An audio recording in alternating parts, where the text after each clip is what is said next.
योग दर्शन की 104वीं कक्षा 104।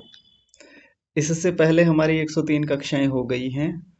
योग दर्शन का प्रथम समाधिपाद चल रहा है और समाधिपाद के अंतर्गत कल की जो कक्षा थी उसमें हम 40वें सूत्र को देख रहे थे। 40वां सूत्र सूत्र है परमाणु परम महत्वान्तो अस्य वशीकारः। चर्चा चल रही थी कि चित्त में जो परिकर्म किए जाते हैं, मन को एकाग्र करने के लिए जो हम लोग अभ्यास करते हैं, उन परिकर्मों से क्या और उपलब्धियां होती हैं, क्या ऐसी गहरी चीजें हमको प्राप्त हो रही होती हैं, चित्त के साथ और क्या घटित हो रहा होता है, ये इस 40वें सूत्र में बताया गया। और क्या कहा गया था कि हमारे चित्त में एक वशीकरण नाम की स्थिति बनती है। वशीकरण यानी नियंत्रण की। और वो नियंत्रण कैसा होता है? बहुत ऊंचा नियंत्रण, बहुत ऊंचा वशीकार होता है और उसको परवशीकार कहा। परो वशीकारः, ये लिखा हुआ है ना यहाँ पर, परो वशीकारः। ऊंचे स्तर का वो वशीकरण है, नियंत्रण है। और इसमें हमने एक चीज देखी थी कि जिस समय हम अपने चित्त को सूक्ष्म में निवेश करते हैं, सूक्ष्म विषयों में लगाते हैं, तो वो परमाणुओं तक स्थिति की प्राप्ति होती है। परमाणुओं तक हमारा चित्त एकाग्र होता है, उनमें जाकर संलग्न होता है। और जब स्थूल में अपने चित्त का निवेश करते हैं, प्रयुक्त करते हैं, लगाते हैं, तो परम महत जो चीजें हैं वहां तक हमारा चित्त एकाग्र होता है। और इसमें फिर एक बात अंत में कही थी, एवं ताम उभयीम कोटिम अनुधावतो यो अस्य प्रतिघातः स परो वशीकारः। ये जो दो प्रकार की कोटियां हैं, ताम उभई, उभई माने दो, कोटि माने छोर। ये जो दो छोरों वाली जो कोटियां हैं या जो इस प्रकार की स्थितियां हैं, कौन सी? एक तो सूक्ष्म वाली, सूक्ष्म सूक्ष्म सूक्ष्म अत्यंत सूक्ष्मता में, और स्थूल स्थूल स्थूल अत्यंत स्थूलता, परम स्थूल स्थितियां जो हैं, उनमें हमारा चित्त क्या करता है? धावतो, दौड़ता है। और दौड़ते दौड़ते एक बहुत ऊंची स्थिति बनती है। यानी दौड़ने का मतलब ऐसा नहीं है कि स्थिर नहीं हो पाता, चंचलता है, ये इस बात का तात्पर्य ऐसा नहीं है। कहने का तात्पर्य यह है कि जब वो सूक्ष्मता की ओर जाना चाहता है तो अत्यंत सूक्ष्मता में बहुत शीघ्रता से चला जाता है। और जब वो दौड़ कर जाना चाहे स्थूल वस्तुओं में, संसार की बड़ी से बड़ी जो भी चीजें हैं या बड़े विषय हैं, आंतरिक विषय हैं, उनमें भी बहुत शीघ्रता से वो दौड़ जाता है। और ये सब कैसा होता है? यो अस्य प्रतिघातः, ये चित्त की अप्रतिघात स्थिति है। अप्रतिघात का मतलब होता है बिना बाधा के, चित्त में रुकावटें नहीं होती। अब तो सामान्य रूप से जब हमारे चित्त की ऐसी स्थिति नहीं है तो रुकावटें बहुत होती हैं मन के भीतर। थोड़ा सा कहीं ध्यान को लगाते हैं, किसी विषय में लगाते हैं तो रुकावट आ जाती है। कई बार चंचलता आ गई, कई बार मूढ़ता आ गई, बहुत सारी वृत्तियां आ गई। तो हम चित्त को ना तो स्थूल विषयों पर लगा पाते हैं, न सूक्ष्म विषयों पर लगा पाते हैं। ऐसा ही होता है। लेकिन यहाँ जो ये ऊंची स्थिति है, स्थिति पद जो है, जिसको स्थिति पद कहा गया, ये बहुत ऊंची स्थिति है और उसी का नाम रखा परोवशीकारः। पर वशीकरण यानी बहुत ऊंचे स्तर का वशीकरण होता है इसमें। यहाँ तक हमारी बातचीत कल हो गई थी और ये अंतिम पंक्ति जो थी इसको जल्दी जल्दी देख लिया था, लेकिन आज इसको थोड़ा अच्छे से देखेंगे क्या है। ध्यान से देखिए क्या लिखा हुआ है, तत् वशीकारात् परिपूर्णम योगिनश्चित्तम न पुनरअभ्यास कृतम परिकर्म, परिकर्म लिखा हुआ है, परिकर्म अपेक्षत इति, ऐसा लिखा हुआ है। तत्वशीकारात, ये जो ऊपर जो वशीकार स्थिति बताई गई, जो नियंत्रण होता है, उस नियंत्रण से परिपूर्ण, उस नियंत्रण से जब स्थिति पूरी तरह भरी पूरी होती है, पूरा परिपूर्ण स्थिति होती है, तो क्या होता है? योगिनश्चित्तम न पुनरअभ्यास कृतम, तो योगी के चित्त को फिर से अभ्यास करने की कोई आवश्यकता नहीं होती, कोई अपेक्षा नहीं होती। ये नीचे शब्द लिखा हुआ है अपेक्षता इति, कोई अपेक्षा नहीं होती। किसकी अपेक्षा नहीं होती? परिकर्मों को करने की। जो पीछे परिकर्म हम करके आए हैं, उन परिकर्मों को करने की फिर ज्यादा आवश्यकता नहीं रह जाती। अब ये बात बड़ी अटपटी लगेगी कई लोगों को कि ऐसा कैसे? तो आइए समझते हैं, उदाहरण से समझ लेंगे। पहले उदाहरण देख लेते हैं, फिर अपने सिद्धांत को समझेंगे। एक व्यक्ति है, उस वो मान लीजिए शराब पीता था, कभी शराब पीता था। तो किसी सज्जन के संपर्क में आ गया, सज्जन ने उसको बताया कि भाई शराब पीना बहुत खराब बात है, हानि होती है, आपका शरीर तो खराब होगा, फेफड़े खराब होंगे, भीतर से पेट खराब हो जाएगा, साथ ही आप अपना धन हार जाएंगे, इसके पीछे धन बहुत खराब होता है, आप जुआ खेलेंगे, बहुत सारी और लतें साथ में लग जाती हैं। ऐसे करके किसी सज्जन ने इसको हानियां बताई। तो ये कह रहा है कि जी मैं हटाना तो चाहता हूँ, इसको छोड़ना तो चाहता हूँ शराब को, लेकिन छूट नहीं पाती, कई बार प्रयास कर लिए। तो सज्जन ने कहा कि मैं आपको तरीका बताता हूँ, आप ऐसे ऐसे छोड़िए और धीरे धीरे छूट जाएगी, धीरे धीरे प्रयास कीजिए, अभ्यास कीजिए, प्रयत्न कीजिए, ऐसा कह के समझा दिया इनको। इन्होंने अभ्यास शुरू किया, अभ्यास, ध्यान से समझेंगे, अभ्यास कर रहा है छोड़ने का। कई बार थोड़ी थोड़ी पी ली, कहीं शादी विवाह में गए वहां पी ली, घर पे जैसे कई बार पीने का मन हुआ तो घर वालों को निर्देश दे दिए कि जब भी मैं पीने बैठूं तो तुम मुझे टोक देना, रोक देना, उस समय मना कर देना, डांट देना, जो भी करने का है वो कर देना। और भी कुछ प्रयास किए इसने अपनी ओर से, कुछ औषधियां लेनी शुरू कर दी, जैसे होम्योपैथी में दवाइयां आती हैं वो लेनी शुरू कर दी। तो अभ्यास कर रहा है, मन को भी मजबूत करता है और बाहर से भी जो उपाय हो सकते हैं औषधि लेने आदि के, वो भी अभ्यास कर रहा है, परिक्रम कर रहा है। 1 साल हो गया, 2 साल हो गए, धीरे धीरे अभ्यास करते करते संगति भी बदली, साथ में संगति बदली, जो खराब मित्र थे उनको छोड़ दिया, अब अच्छे मित्रों के संपर्क में आ गया। छूट जाएगी, छूट जाती हैं बहुत लोगों की। 2 साल होते होते इसकी शराब पूरी तरह छूट गई।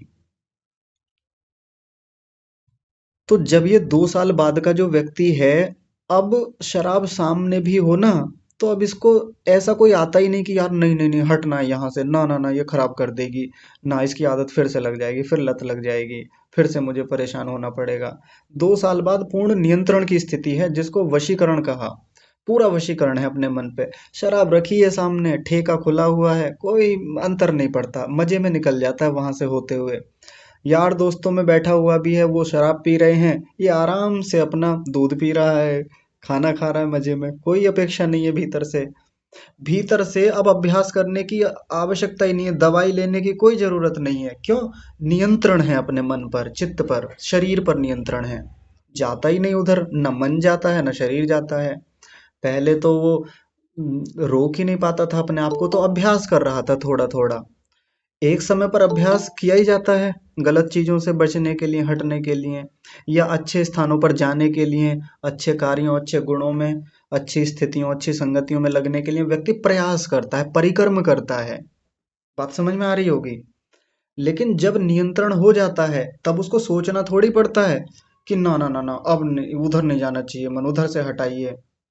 हमारे सब लोगों के साथ होता है, मान लीजिए किसी व्यक्ति को, अब हम अपनों में से ले लें, क्योंकि शराब का उदाहरण हम सब पर नहीं घटेगा, हम में से शायद ही कोई पीते होंगे या पी रहे होंगे। तो कोई और उदाहरण ले लीजिए। मान लीजिए किसी को फास्ट फूड खाने की आदत है, चाउमीन खाने की, या पिज्जा, बर्गर, मोमोज इत्यादि की आदत है। तो अभी डॉक्टर ने मना कर दिया कि यदि आप इस प्रकार का फास्ट फूड लेंगे ना, तो फिर बहुत हानि हो जाएगी पेट की, देख लेना, और आगे जाके और बाधा बनने वाली है आपके शरीर में, ऐसा डॉक्टर ने समझा दिया। तो शुरू में क्या करेगा ये व्यक्ति? बहुत सारे अभ्यास करेगा, बाजार ही नहीं जाएगा। बाजार जाता हूँ तो मेरी उधर दृष्टि चली जाती है, ना रोकते हुए भी, मतलब खूब रोकते रोकते भी मैं उधर फिसल ही जाता हूँ, और फिर लेकर खा लेता हूँ। अभ्यास करता है, थोड़े थोड़े प्रयास करता है। लेकिन हम सब लोगों ने कहीं ना कहीं किसी ना किसी गलत चीज को जरूर छोड़ा होगा। आप एक बार उसी को देख लीजिए, उसी को पकड़ लीजिए।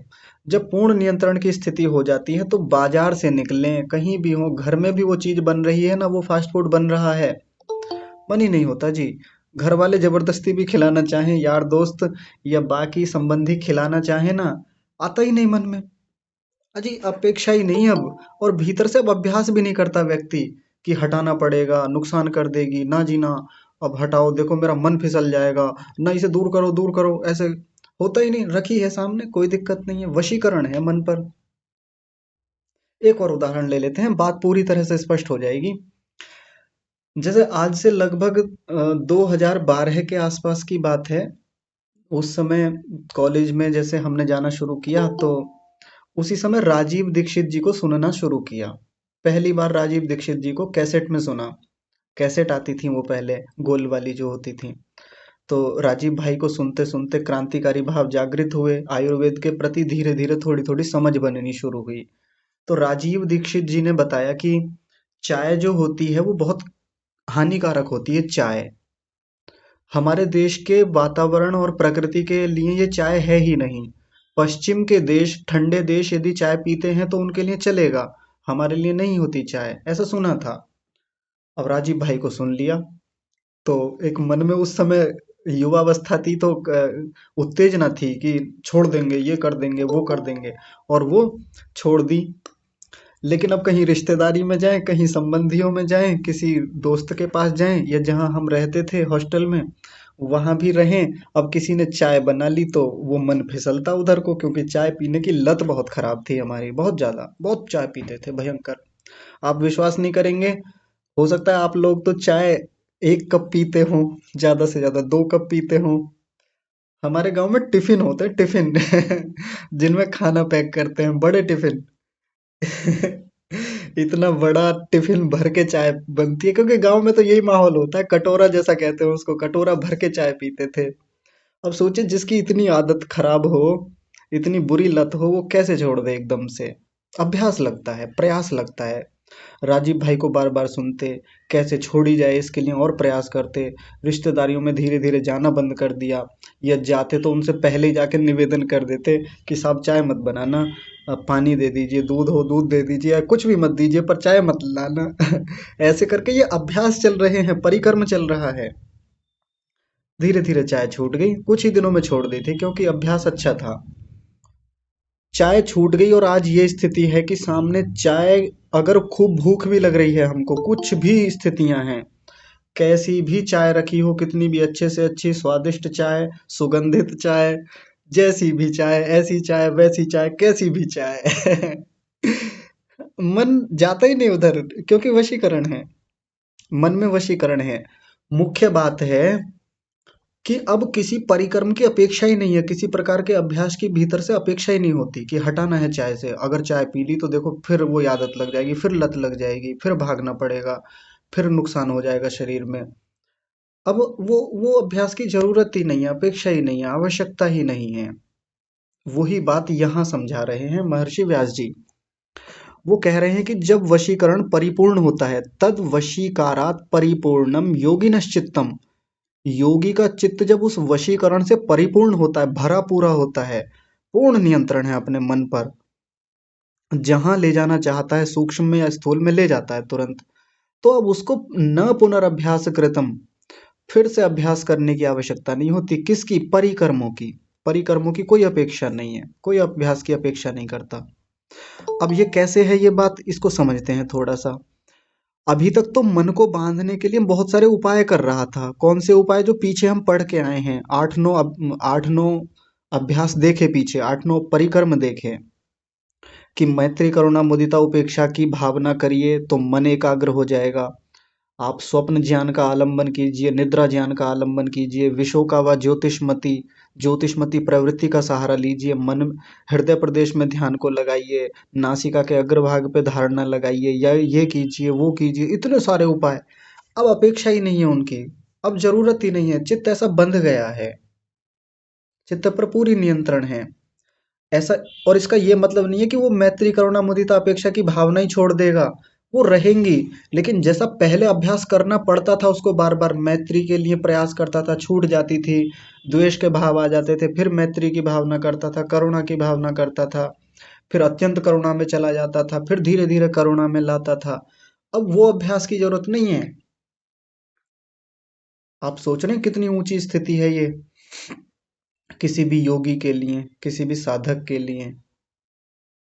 हमारे और आपके लिए सीधी सीधी नहीं है, क्योंकि अभी हमको तो ये लग रहा होगा कि ये इसमें हमारे स्तर की क्या बात है, हमारे काम की क्या बात है, ये तो बहुत आगे की बात है, बहुत ऊंची बात है। लेकिन बहुत ऊंची बात, बहुत आगे की बात जानकर एक मन में जिज्ञासा तो बनती है। मन में ये तो रहता है कि भाई देखेंगे करके, कभी तो होगा। कुछ वर्ष लगेंगे, कुछ साल लगेंगे, दशक लगेंगे, शताब्दियां लगेंगी, जन्म लगेंगे, कोई बात नहीं, लेकिन ये स्थिति तो सबको चाहिए। आनी यही है, जाना यही है, चाहे कुछ भी हो जाए।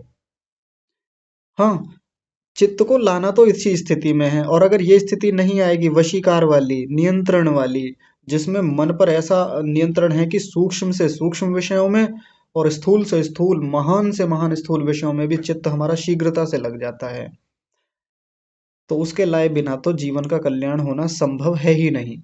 वो संप्रज्ञात समाधि के ऊंचे जो प्रयोग हैं, अभ्यास हैं, और वहां जो होने वाले साक्षात्कार हैं, वो कैसे होंगे? जाना तो यहीं से होके है, करना तो ऐसे ही है। हाँ, पहले चित्त के परिक्रम हमको करने होते हैं। चित्त के परिक्रमों को आधार बना करके बार-बार अभ्यास किया जाता है।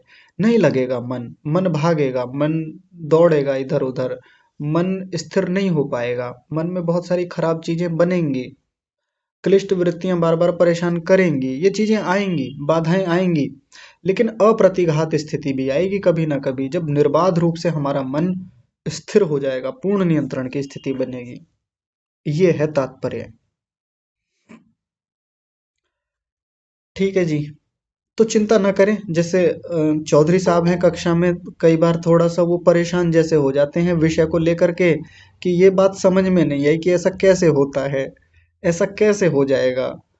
तो बात वही है कि अभी मामला ताजा ताजा है, नया नया पढ़ा है हमने, अब अभ्यास तो करना ही होगा ना। अगर मैं मानूं कि आपने अभ्यास किया और 1 साल अभ्यास करते करते हो गया, तब आप शिकायत करें जी योग दर्शन तो हमने 1 साल पहले पढ़ा था और इन पे सब पे काम करके देख लिया, ये जो परिक्रम आपने बताए हैं, ऋषियों ने बताए हैं, मजा नहीं आया, कुछ उपलब्धि हुई ही नहीं, जैसी बातें लिखी हैं इनमें से कोई बात हमारी तो समझ में आई नहीं, हमें तो कुछ हुआ ही नहीं। तब तो मैं मान सकता हूँ कि हाँ, फिर आपकी समस्या वास्तव में समस्या है। पर अभी शुरुआत है, अभी तो जाना है, अभी तो केवल पता चला है, काम करना तो अभी शेष है। और काम करने में समय तो लगता है, अभ्यास करने में बहुत मेहनत लगती है। सुन के तो बड़ा अच्छा लगता है, अरे ऐसा हो जाता है, चित्त में ज्योतिषमती प्रवृत्ति बनती है, ऐसे ऐसे दिखाई देता है, ऐसे ऐसे साक्षात्कार होते हैं, चित्त इस स्थिति में पहुंच जाता है। सुन के कितना हसीन लगता है हमको।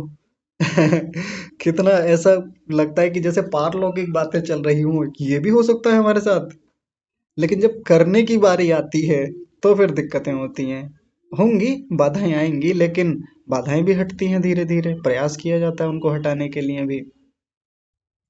जैसे शुरू शुरू में कहीं से सुन ले कोई व्यक्ति कि एक आईएएस ऑफिसर जो होता है, प्रशासनिक अधिकारी होता है, उसके पास बहुत पावर होती है, बहुत रसूख है उसके पास, स्टेटस है, सरकारी गाड़ी मिलती है, सरकारी बंगला मिलता है, एक पावर है, उसके पास अधिकार हैं जिले में बहुत सारे, वो ये कर सकता है, वो कर सकता है।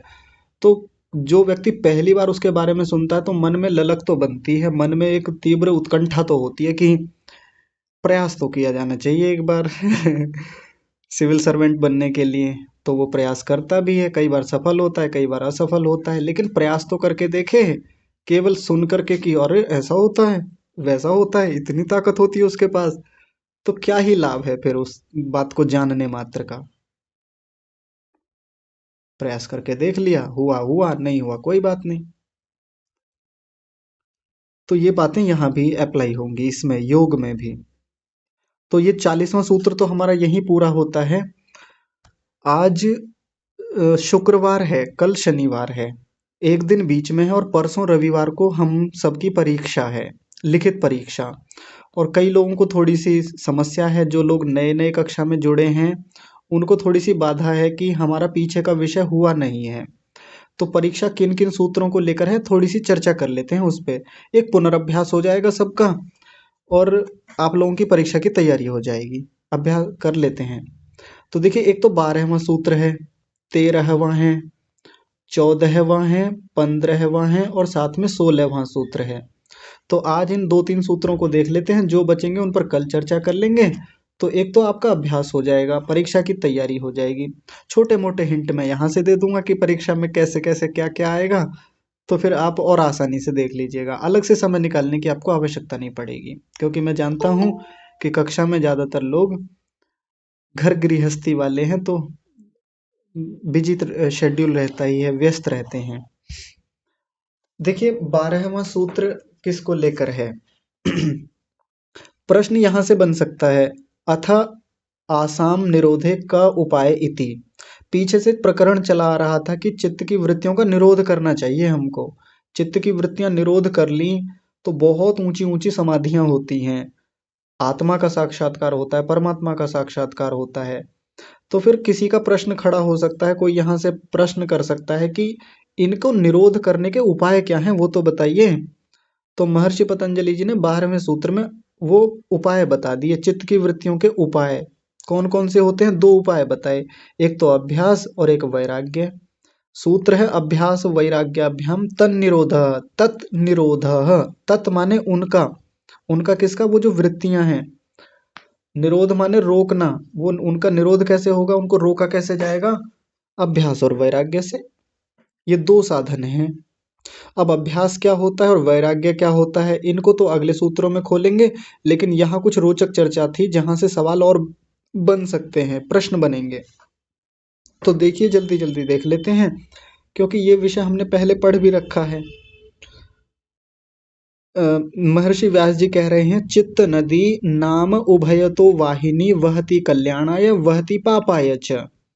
चित्त नाम की जो नदी होती है, चित्त को एक नदी की तरह देखा कि चित्त में धारा बहती है, कोई मान के चल रहे हैं, धारा नहीं बहती, एक ऐसे ही आलंकारिक रूप में कह रहे हैं कि चित्त नाम की नदी जो होती है उसमें दो धाराएं होती हैं। उभय तो वाहिनी, उभय माने दो, वाहिनी माने धाराएं, दो धाराएं होती हैं उसमें। कौन कौन सी?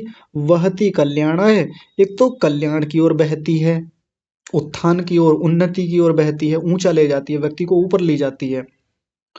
और एक दूसरी धारा कौन सी होती है? वहती पापायच, एक पाप की ओर को ले जाती है खींच करके।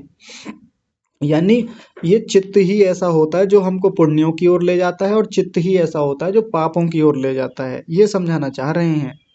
यानी संसार के जितने पाप होते हैं वो इसी चित्त में ही होते हैं, चित्त के कारण से ही होते हैं।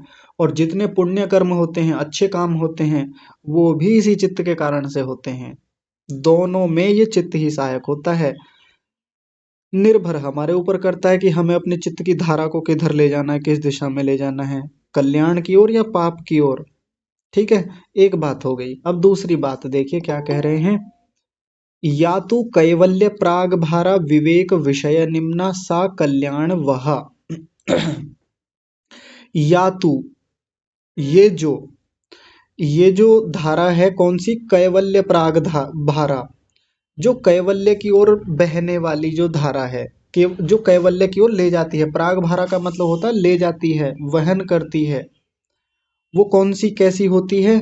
सा कल्याण वहा, वो कल्याण वहा होती है, कल्याण वाहिनी होती है, यानी कल्याण की ओर ले जाती है। जो कैवल्य की ओर जाती है उसको कल्याण वहा बोला। और वो कैसी होती है? विवेक विषय निम्ना, विवेक की ओर झुकी हुई होती है, यानी विवेक से युक्त होती है, उसका झुकाव विवेक की ओर मिलेगा। कुल मिलाकर बात यह है कि यदि हमको कल्याण की ओर जाना है तो हमारे चित्त में क्या होना चाहिए? विवेक होना चाहिए। विवेक, ये विवेक क्या है? तो विवेक का मतलब होता है एक ऐसा ज्ञान जो हमको सत्य और असत्य के बीच का अंतर बता दे, कि सच क्या होता है, झूठ क्या होता है, जड़ क्या है, चेतन क्या है, या मुक्ति क्या है, बंधन क्या है। सब चीजों के बीच का जो भेद बता दे, अंतर बता दे, सही सही ज्ञान करा दे, उसको विवेक कहते हैं।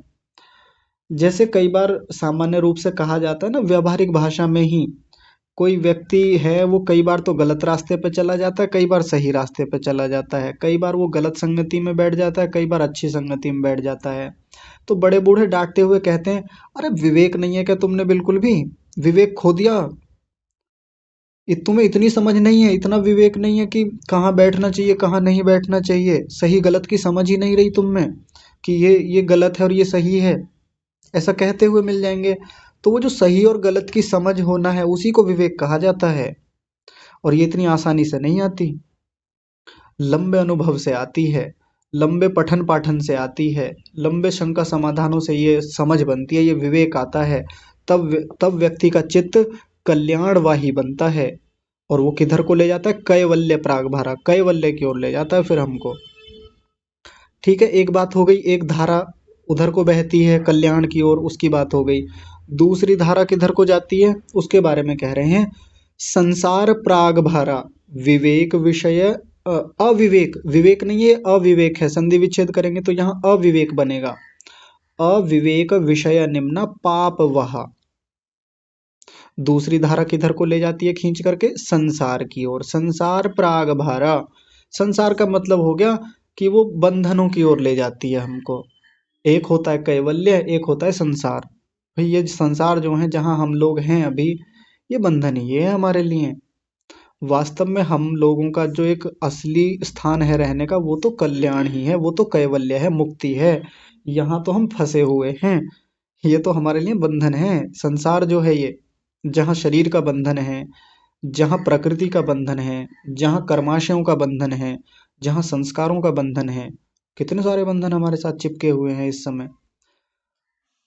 तो दूसरी धारा किधर को ले जाती है? संसार की ओर। उस धारा का नाम क्या है? पापवह, पापवाहिनी। और वो कैसी होती है? अविवेक विषय निम्ना, वो अविवेक वाली होती है। पिछली वाली थी वो विवेक वाली होती थी, विवेक की ओर झुकी होती थी। ये किसकी ओर झुकी हुई होती है? अविवेक की ओर। अविवेक क्या होता है? विवेक का उल्टा होता है।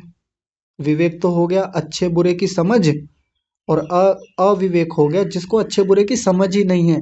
कभी तो इधर चला जाता है, कभी उधर चला जाता है, कभी भगवान को निराकार मान लेता है, कभी साकार मान लेता है, कभी कहता है कि मुक्ति होती है, कभी कहता है नहीं होती। ये अविवेक के लक्षण हैं। कभी कहता है अरे नहीं ये संसार ही ठीक है, अरे भोगो जितना भोगना है। कोई कहता है नहीं फिर वही कहता है अरे नहीं भोगना ठीक नहीं है, अपने लिए भी अभ्यास करना चाहिए। टिका हुआ ही नहीं है एक जगह, सही गलत की ठीक से समझ नहीं है, उसको कहा जाता है अविवेक। दो धाराएं हो गई, एक पुण्य की ओर ले जाती है यानी मुक्ति की ओर ले जाती है, और एक संसार की ओर धकेलती है, बंधनों की ओर धकेलती है, दूसरी धारा। अब आगे देखिए, एक और बात बता रहे हैं। तत्र वैराग्येण विषय स्रोतः खिली क्रियते। अब इनमें एक और नई चर्चा कर रहे हैं, नई बात बता रहे हैं। तत्र माने वहां पर, ये ऊपर का जो प्रकरण है, इसी पूरे प्रकरण में क्या कह रहे हैं? वैराग्येण, वैराग्य के द्वारा, विषय स्रोतः खिली क्रियते, विषयों का जो स्रोत है उसको खिली, खिली माने सुखाया जाता है। खिली क्रियते का मतलब होता है सुखा दिया जाता है। कोई धारा ऊपर से बही आ रही है कहीं पहाड़ों से, स्रोत कहा जाता है जहां से कोई धारा निकलती है, जो उद्गम स्थल होता है निकलने का। अगर वहीं से सुखा दिया जाए, वहीं से रोक दिया जाए, बांध बना दिया जाए, तो फिर आगे को धारा बढ़ेगी नहीं, नदी बहेगी ही नहीं, झरने बहेंगे ही नहीं। यदि उसको सुखा दिया जाए ऊपर से ही, जो ऊपर से बर्फ पिघलने की जो प्रक्रिया है उसी को रोक दिया जाए, सूर्य निकले ही ना लंबे समय तक, तो क्या होगा? वो स्रोत सूख जाएगा, नदियां खुद सूख जाएंगी, पानी आना ही बंद हो जाएगा ऊपर से। वही मामला हमारे मन में भी चलता है कि यदि जो हमको संसार की ओर धकेलने वाली जो धारा होती है, जो हमको बंधनों में ले जाती है, उस धारा का स्रोत ही हमको सुखाना है। विषय स्रोत कहा उसको, यानी जो अविवेक वाला जो स्रोत है उसको सुखाना है। तो कैसे सुखाएंगे? वैराग्य से सुखाएंगे। वैराग्य का इतना अभ्यास कर लिया जाए, हमारे मन में इतना वैराग्य आ जाए कि जिससे हमारा वो वाला स्रोत सूख जाए, उसके लिए अभ्यास किया जाता है। कौन सा स्रोत सूख जाए? जो हमको पापों की ओर धकेलता है, वो वैराग्य से हो पाता है। जिसके मन में वैराग्य नहीं होता तो वो निश्चित रूप से संभावनाएं हैं कि वो संसार की ओर जाएगा ही जाएगा, पतन की ओर जाएगा ही जाएगा। इसलिए वैराग्य की बहुत आवश्यकता होती है। वैराग्य बहुत बड़ा साधन है। अब एक धारा तो सुखा दी हमने, लेकिन दूसरी धारा का क्या करें? दूसरी धारा तो अच्छी है, जो खराब धारा थी, जो पाप की ओर ले जा रही थी, उसको तो वैराग्य से सुखा दिया। खिली, खिली माने सुखा दिया। लेकिन अब एक दूसरी धारा जो है, जो पुण्य की ओर ले जा रही है, विवेक की ओर ले जा रही है, उसको क्या करना है? उसको तो और बढ़ावा देना है, उसमें तो और पानी बढ़ाना है हमको। ऊपर से नदी बही हुई आ रही है, तो जहां से स्रोत निकल रहा है, यदि सूर्य की गर्मी और बढ़ा दी जाए थोड़ी सी, तो क्या होता है, नदी का जल स्तर और बढ़ता चला जाता है, नदी में जल और बहता और तेज हो जाता है। अब उसको किससे बढ़ाएं, हमारे मन में कैसे बढ़े वो, विवेक दर्शन अभ्यासेन, बार बार विवेक दर्शन का अभ्यास करना है। विवेक दर्शन का अभ्यास करने का क्या मतलब है, भाई विवेक बढ़ाना है अपने भीतर, अपने भीतर वो समझ बढ़ानी है कि सत्य क्या है असत्य क्या है, सही गलत की समझ को और मजबूत करना है। और वो कैसे होता है, वो होता है पढ़ने से, वो होता है चिंतन मनन से, वो होता है गुरुओं के पास जाके शंका समाधान करने से, ऐसा अभ्यास करना होता है। कुल मिलाकर अभ्यास के द्वारा, अभ्यास शब्द को याद रख लीजिए। तो उस अभ्यास के द्वारा क्या होता है, विवेक स्रोत उद्घाट्यत, उद्घाट्यत ऐसा लिखा हुआ है। उद्घाटित होने का मतलब क्या होता है, आगे को बढ़ जाता है, आगे को और उद्घाटित हो जाता है, फैल जाता है, उद्घाटन हो जाता है। उद्घाटन शब्द सुना है, ये वही उद्घाटन है कि जहां से कोई चीज और बढ़ा दी जाती है और निखार दी जाती है। तो विवेक को और बढ़ा दिया जाता है यहाँ से, किसके द्वारा, विवेक के द्वारा, विवेक दर्शन के अभ्यास के द्वारा।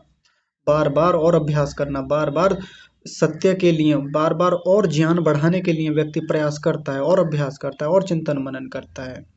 ये हो गया दूसरा।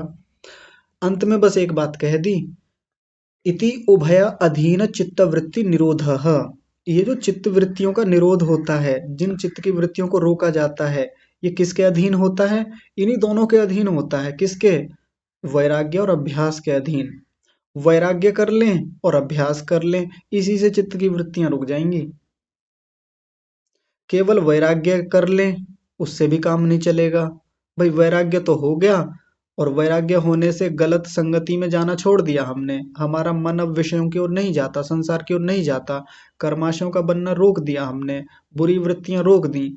लेकिन अच्छी धारा को बढ़ाना भी तो होता है, जो हमको पुण्यों की ओर ले जाएगी, जो हमको कल्याण की ओर ले जाएगी, जो हमको मुक्ति की ओर ले जाएगी, वो धारा को कौन बढ़ाएगा, विवेक बढ़ाएगा, विवेक का अभ्यास बढ़ाएगा। तो ये जो चित्त की वृत्तियों का निरोध होता है, जो चित्त वृत्ति निरोधा क्या होता है, इति उभय अधीन, दोनों के अधीन होता है, दोनों के, एक से काम नहीं चलेगा, दोनों को साथ लेके चलना पड़ता है। उदाहरण से समझ लें, बहुत सारे साधकों को देखेंगे, दो प्रकार के साधक पाए जाते हैं, तीन प्रकार के ले लेते हैं तो थोड़ी बात समझ में आ जाएगी। देखिए, ये मान लीजिए तीन प्रकार के साधक हैं, ये ए है कोई, ये बी नाम का साधक है और ये सी नाम का साधक है।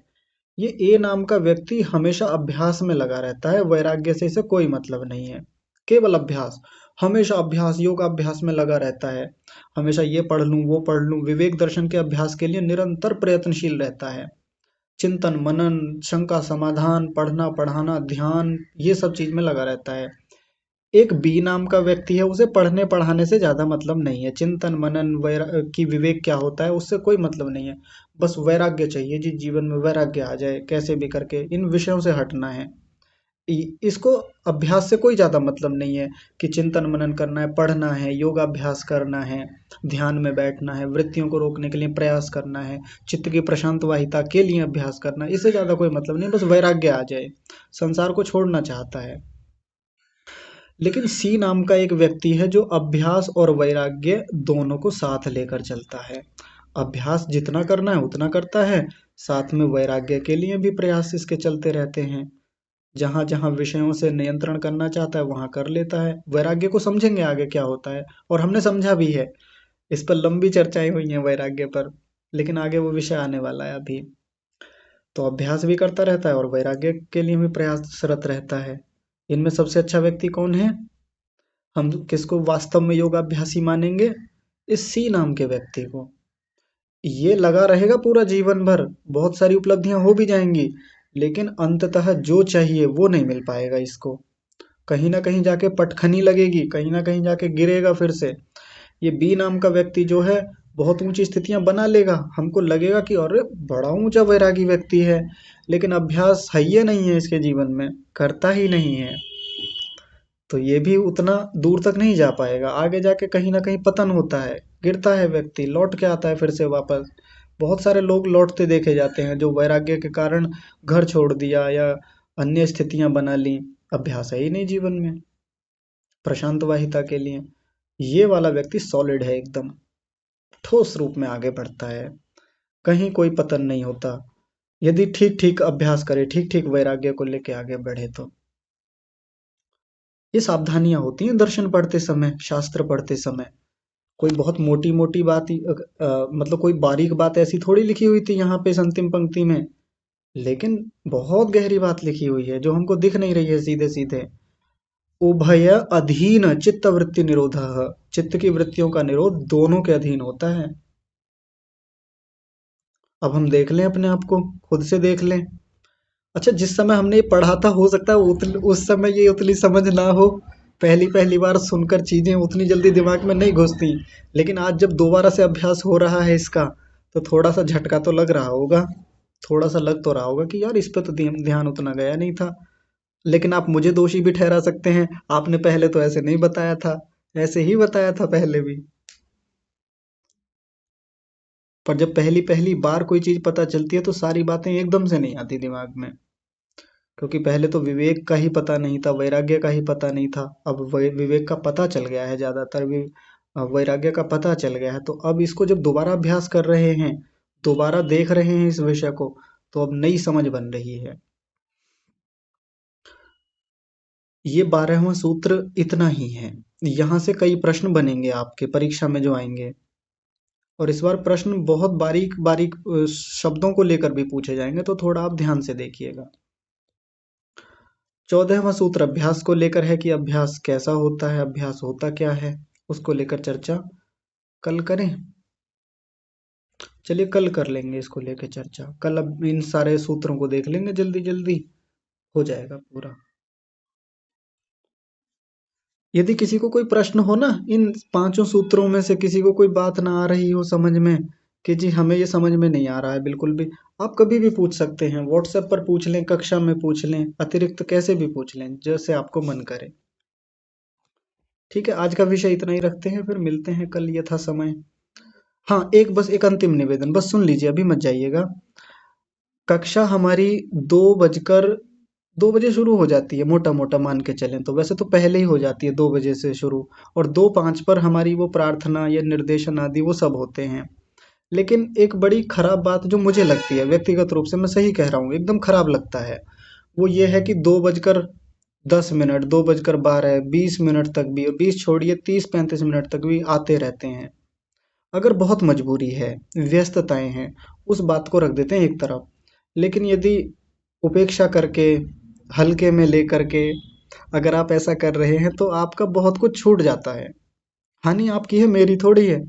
मुझे तो ना उस स्थिति में कुछ मिलना है, ना इस स्थिति में कुछ मिलना है, लेकिन आपका बहुत कुछ छूट जाता है। ध्यान रखिए, समय से जुड़ेंगे तो यथावत विषय समझ में आएगा, नहीं तो फिर वही होगा जैसे मैंने कई बार कक्षा में कहा है कि हम ऊपर ऊपर से पढ़ के निकल जाते हैं शास्त्र को, और वो गहरी सावधानियां जो रखने वाली होती हैं, वो फिर हमारी हानि करती हैं। हाँ, हानि करती हैं, फिर लाभ होने की बजाय बहुत हानि हो जाती है हमारी। अगर ऊपर ऊपर से विषय पढ़ के निकले, थोड़ा पढ़ लिया, थोड़ा नहीं पढ़ा, इधर से पढ़ लिया जी, कक्षा में बाद में आए थे, पहले आए थे बाद में निकल गए, तो मैं कहूँगा कि मजबूरी है, व्यस्तता है, तो वो बात दूसरी है, उसके लिए मैं कुछ नहीं कहूँगा। लेकिन यदि गंभीरता है पढ़ने में, तो फिर समय से जुड़ें। ये निवेदन है सभी से। आज की कक्षा को यहीं विराम। आप सभी को सादर प्रणाम। ओ